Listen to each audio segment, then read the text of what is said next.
پھول کی پتی سے کٹ سکتا ہے ہیرے کا جگر، پھول کی پتی سے کٹ سکتا ہے ہیرے کا جگر، مرد ناداں پر کلام نرم و نازک بے اثر۔ اصل میں ہمارے اندر وہ کوالٹی، وہ ایبلٹی ہی نہیں ہے جو اللہ تعالیٰ چاہتا ہے۔ اللہ تعالیٰ یہ چاہتا ہے میرے بندوں پر میرا بہترین کلام اثر کرے، مگر بدقسمتی کی بات یہ ہے مرد ناداں پر کلام نرم و نازک بے اثر ہو رہا ہے۔ وجہ یہ ہے ہمارے دلوں کے اندر کھوٹ ہے۔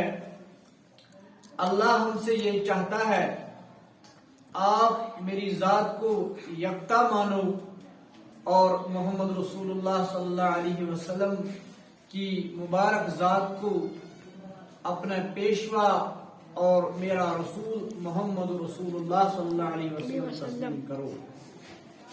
تو ہوگا کیا؟